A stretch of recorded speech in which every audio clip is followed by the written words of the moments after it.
Welcome to Grow Fast, Grow Smart, the PI Playbook by Accelerator, the podcast exclusively designed to help personal injury law firms reach their full potential and serve their clients better.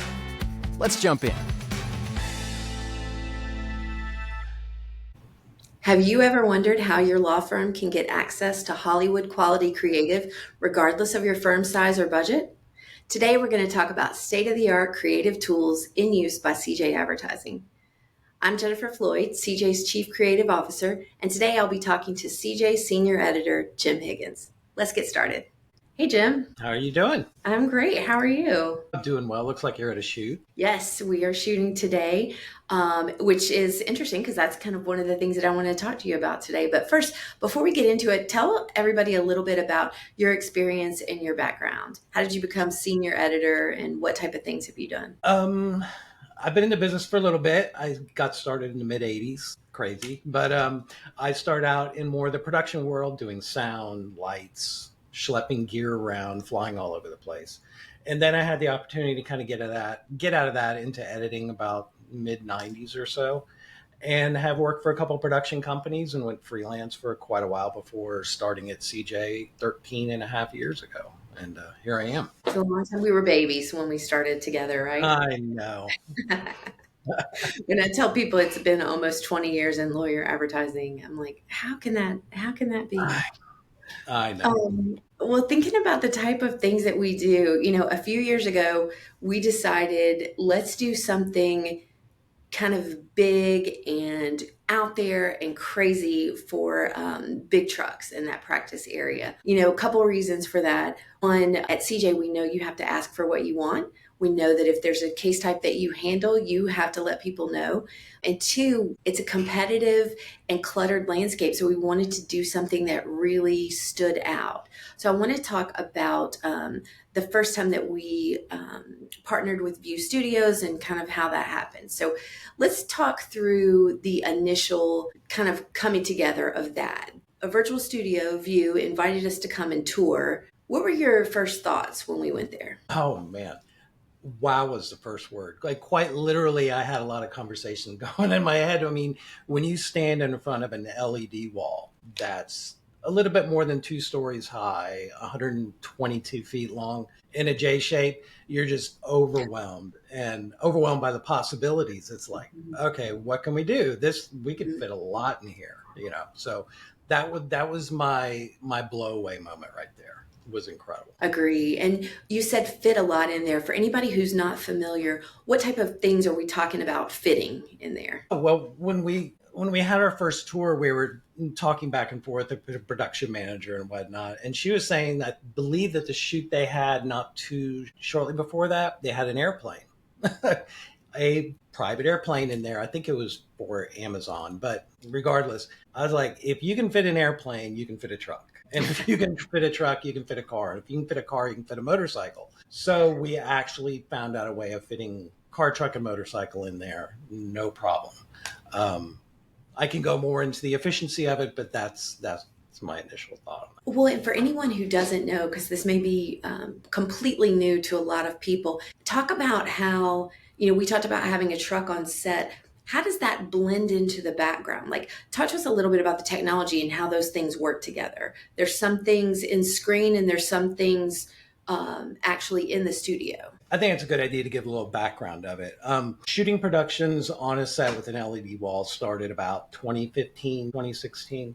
Just strictly as a backdrop, strictly as a play a video, show a still. And then around 2020, 2019, Disney and Jon Favreau created Mandalorian. And ILM stepped in and they needed a solution. We need to shoot this stuff quickly. We need grand scenes. We need to be able to do it in a studio. So they took all that back to ILM. ILM developed this, what they call the volume. It's an LED screen, like I said. And the specs are not necessarily always that large. It just happens to be, we have the largest in the Southeast here. So it's kind of a big deal. And what it does is it affords you the opportunity to have a true background, parallax in the movement of the background, meaning when a camera goes by, the object in the foreground is passing quicker than the background. So it kind of triggers your brain into thinking there's a lot more back there than we see or what we perceive we're seeing.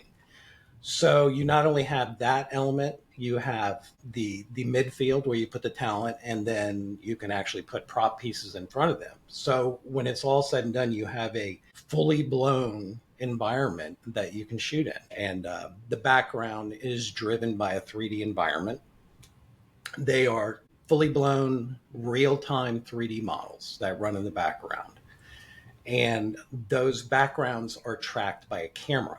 The camera that they use to shoot is actually tied to the background. So when the camera moves, the background turns too, as opposed to just being a static image. So when you fold that in with the talent in the midfield and then putting prop pieces in the foreground with the lighting and the environmental smoke and fog and whatnot, it just ties it all together beautifully. It really does. A lot of it's funny. Most people probably don't think like, Disney, ILM, Mandalorian, John Favreau, and make the line to lawyer commercials. But right, Yeah. people are like, wait, how is that? How did that come to be? How is that possible? But I do think one of the things that we always want to do is figure out new uses of technology and how to make something really cool for our clients, something that's really going to stand out.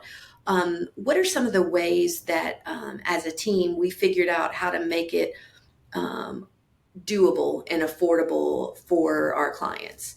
Like, talk me through a little bit of the setup and how we packaged clients together a little bit. Sure. I think that's one of the key elements of this setup. It's a very efficient way of shooting. You know, for one package, for example, we had to shoot 3 spots with multiple clients on what's set. And when you're dealing with vehicles like a truck or a car or whatnot, you're not shifting those around in the middle of the shoot in between spots. So you have to efficiently lay everything out. So the main pieces of the set stay no matter what, no matter if you're doing spot one, spot two, or spot three. We're not moving that And 18-wheeler back and we're forth. not we're not moving that 18 wheeler anywhere. Where it is where it's planted for the shoot. But we do change, which brings in the variables, the LED screen in the background. That's changed the whole environment. We have the prop department that comes in that changes all the foreground elements depending on which spot you're shooting.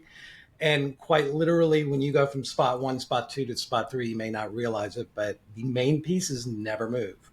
And that's where the efficiency part comes in. We have this much space. We have, this amount of props, very large props, and we have to move it through efficiently and break the whole thing down where it's a flow. We have a huge team, probably 30, 40 people on the crew. The producers at CJ are absolutely mind blowing at timing out how these shoots flow. Unbelievable. I mean, that part, if it wasn't for that element, none of this would work. So it's that constant tension between, I would say, creativity and schedule, creativity and efficiency. And I think, View Studios, the name of the studio where we shot, helped us bring all that together at once. I mean, it really did. The people there were fantastic and worked with our side.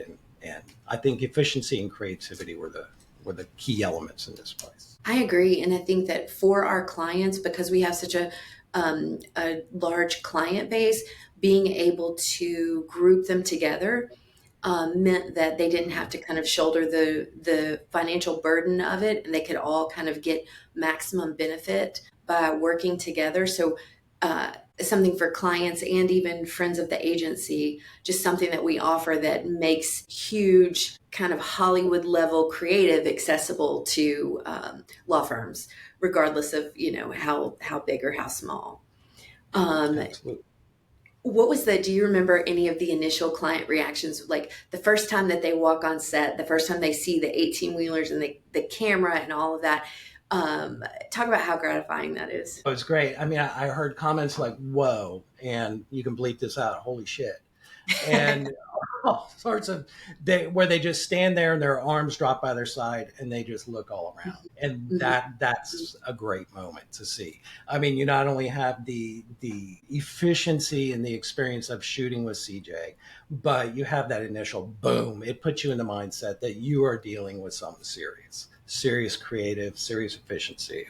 It was fantastic reactions. And I think too, I love seeing the client reaction. I think too, on their side, knowing how knowing how big and how kind of grand the set looks, I think the final product helps potential clients understand that it is something you take seriously, that it is a big deal. And I think that elevated creative helps people understand that this is something you do take seriously. We talk a lot in our spots about having the on the scene big truck team, and talk about the fact that it's important to have somebody come to the scene. And I think putting them in the scene really helps them explain to potential clients what they need to do. So it's kind of win-win all around. They get the message out there in a way that's interesting and compelling. So I think it just works on all fronts. Um, you know, we've shot in this type of environment um, over 3 different years, more than 3 times, but over 3 different years. How has the technology changed? Wow. The technology has grown, even so much so, we've talked about the background, the LED screen, and the 3D environment. Like I said, in about 2015, it started out where it was just flat wall, LED, put up there what you want and stand in front of it. And then the whole 3D environment element came in.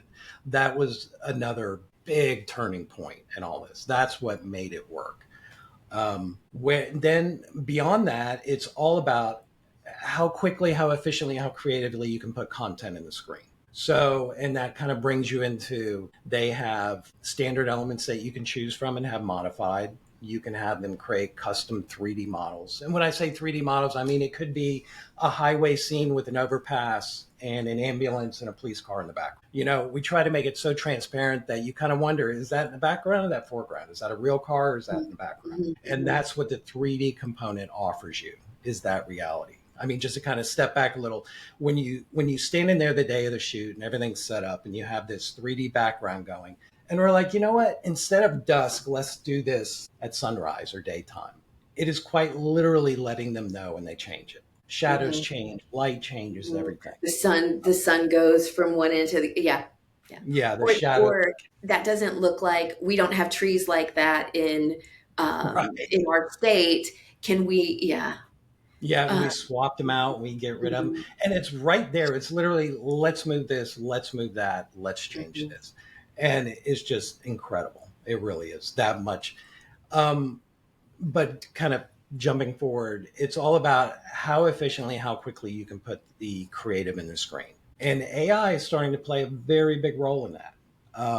We all know that you can go online and create an image very quickly of whatever you want with word prompts. The next big leap, in my opinion, is going to be using word prompts and AI to create 3D environments. And that's a little different. Google is working on a project almost out with it called Genie, where you can actually, via a prompt, type in, I want a 3D world environment. It's got to be on a cliff with a sunrise with seagulls, a whole 9 yards. You wait, and it gives it to you.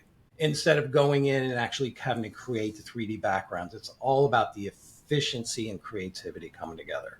And I think, in my opinion, that's the next leap, because I know View's been working on a lot of material for their media server and their content that they put on the screen that they actually create. So, and now a lot of that's being created with AI. So I think that's the next big jump. what type of parameters are you giving? Like, do you have to refine? Are we still at a stage where you have to kind of refine that with better and better prompts, or do you feel like you're getting pretty close when you're inputting kind of what you want in an environment? That's a really good question, and I think it all boils down to that. It boils down to interpreting the prompts into getting what you want. Hmm. And I would have to say, just quite literally in the past year, um, that technology and the capabilities has skyrocketed. It's beyond my understanding as far as how they pull this off. But as Google comes up with theirs and other companies in ChatGPT, they just released their generative video model. That stuff will be incorporated into creating content for the screen. And it's one thing to create video, it's another step to create a 3D model. Because with something flat in a screen, the camera moves around, you're always looking at the same perspective of the background. If you have a cube sitting in the back of a screen image and it's flat, the camera goes around, you're always looking at the same side of the cube. If you're able to create a 3D environment, when that camera moves, the background's changing perspective, everything, it really sells what you're looking at through the lens. So when that is able to be prompted, that's going to be a big deal. That's going to be a very big deal because we could quite literally sit here and generate all that 3D environment here right before we even walk in the door. So I think that's the next big step. What's interesting is oftentimes we think, oh, AI, you can just kind of type it in, but there really has to be a base level understanding of what you're talking about. I think to the average layperson, a lot of what you just said about the perspective and the shifting and the volume and the space and that type of thing, you take for granted because that's something that you do as an editor every day when you're designing that space. But honestly, I think to a layperson, you actually don't maybe know what prompts to put in, which is why I think it's still important to what a professional can do versus what kind of an average person can do.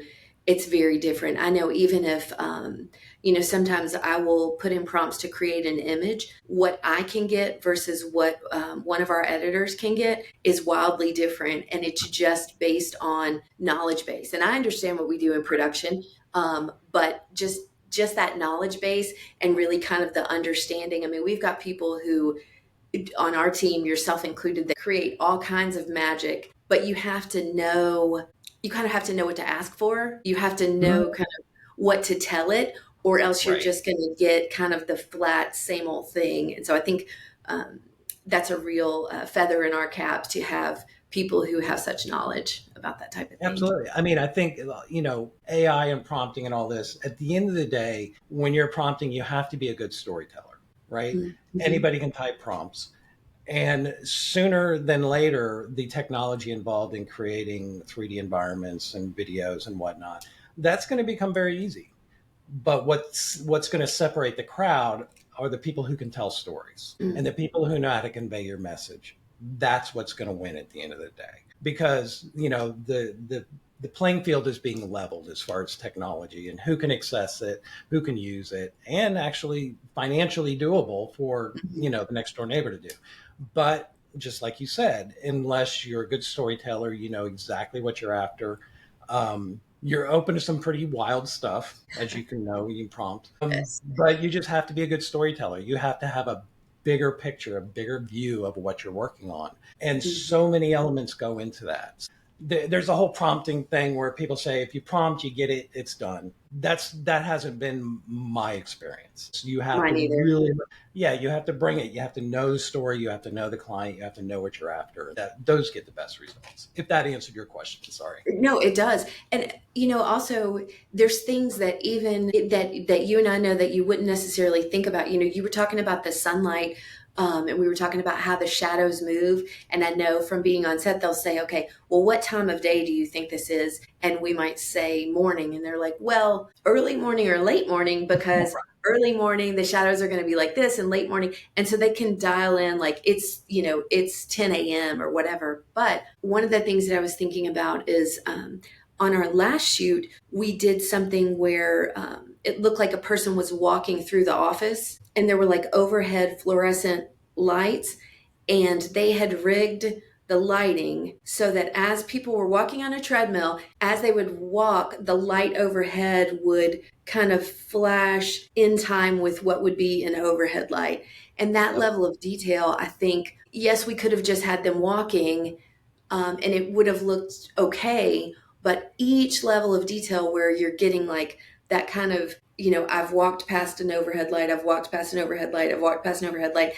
It doesn't seem important, but gosh, it really sells the illusion and sells the environment and sells the story, to your point, and just really, really tells it. Oh, 100%. They even have a light called a mimic, and that was the light that they use. It's a LED panel that's so bright, and you can actually feed video into it. So if you actually feed a video of what you see behind you, that light's going to pour on the person. And it's all those little details that sell it. The normal person might not be able to look at a movie and articulate what they just saw and how they did it, but it's all the little pieces of glue and stuff like that they throw in there that sells it in your mind, that really brings it home. Now, I know that you are not somebody you're a very humble person. You are not going to get on here and tell people about your genius, although I will. But what I do want to talk about is your mastery of the technology and how the studio has reached back out to you to help educate other people in how you've used the technology and your use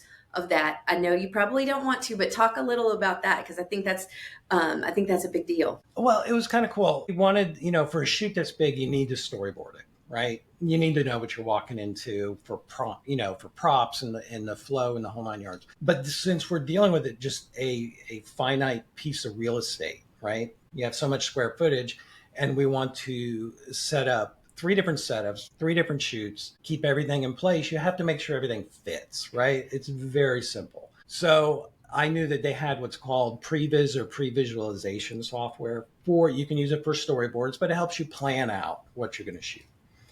And I was like, well, this is fantastic. So we researched, found out the dimensions of a truck, dimensions of a car, dimensions of a motorcycle, this, that, and the other thing, and just sat there and painstakingly used their 3D software. Not pain as in difficult, but just going through all the details. Meticulously, yes. Yeah, the meticulous details, and being able to look at it from an overhead view and putting that truck in the set and putting that motorcycle in the set and putting that car and that ambulance and putting all the pieces and actually placing the people. Now you have a vision. So that was great. I used that so much. I loved it. It was like, what else can I use this on? So, and when you walk in with, a document that says, this is the way we want it to look, and we know it's going to work because we've already sized it out. We've already fit it. We've already plotted it. That's a huge efficiency right there. Everybody, we're not all walking in, well, I hope it's going to fit. No, it is going to fit. So we do make all the planning, and then View Studios kind of took notice and asked me how I was using it.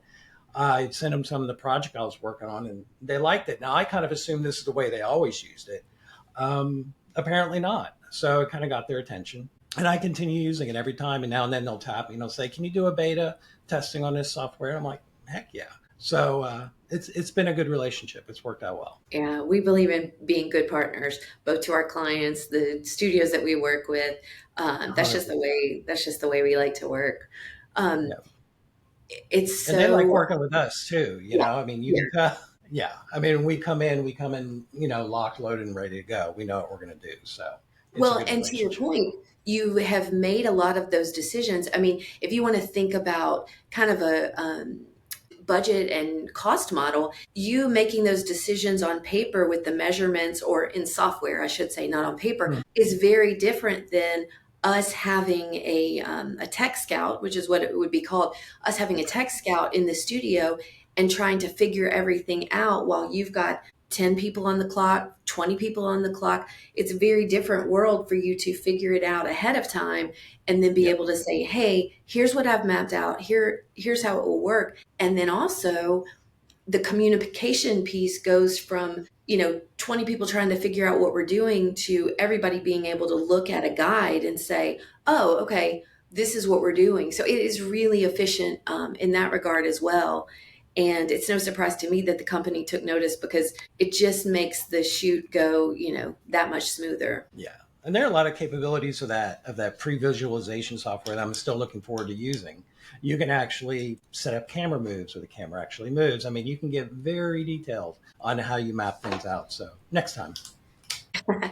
No, well, okay. Speaking of next time, what do you think is next for Big Truck Creative? I mean, are we done innovating? Oh, heck no. Are you kidding? I mean, we don't have jobs unless we innovate, right? I mean, we are digital technical storytellers. So open to anything. I have a few ideas, but we'll mull those over and see what we come up with. But hopefully it's involving View Studio. It's great. Yeah, same. I don't know what's next. And I think that's kind of exciting for us, because we're not so limited to, here's what we've always done. I think we start our sessions with like, what have we never done before? What have we not seen before? I mean, certainly a few years ago, I did not know that you could kind of make a world out of nothing, out of a screen in a truck cab, and make it look like, everything has come to life. And so I think that's one of the more exciting things about our job, is that not only are we doing, making creative that's going to produce results, but also hopefully making creative that's going to excite people, inspire people to call or to get help. And then it's just kind of limitless. We can do whatever our brains can, think up. Right. I mean, technology is getting to the point where I'm getting excited for the things I don't know.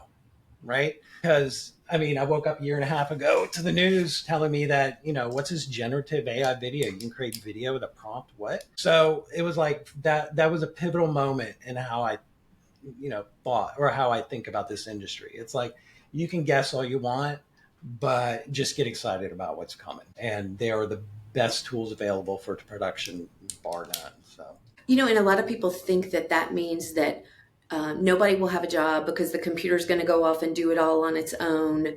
And then we're just going to be left with nothing to do. What do you think about that? What would you say to that? no, I mean, now and then, to be honest, that fear kind of strikes you, in a moment thinking about it, but it's like they're tools, right? We have thousands of dollars of software and tools that allow us to bring a vision to reality. And we're not mechanics. We're not here just pushing buttons. We have creative decisions. We have visions to put in it. And AI, it can do that if we release our prompt to them and tell them how we want it, So yeah, it's going to play a big role. Not frightened by it whatsoever. I'm excited. I mean, I literally follow, I can't tell you how many AI models and companies. It's like, what are you coming up with next? What do you have? So yeah, no, not scared. Not scared at all. Agree completely. You said two things throughout today, both talking about storytelling and talking about having vision. And I think those are not kind of just off the shelf qualities. Those are not qualities that I'm worried about a computer having. I think you have to have ideas, you have to have vision, you have to be able to tell a story. And honestly, you have to be able to make people feel something. And so I think that we're in good hands at It's CJ. all about emotion. Yep. With you. Absolutely. All right. Well, I can't wait to see what we come up with next. I don't know what that's going to be, but I'm excited to see what that is. You and I both. We'll figure it out. It'll be good. All right. All right. Exactly. Well, stay tuned, everybody. All right. Thank you so much, Jim. You are welcome. Thank you, Jennifer. Thanks for listening to Grow Fast, Grow Smart, the PI Playbook by Accelerator. If you like what you heard today, don't forget to hit that subscribe button. Until next time.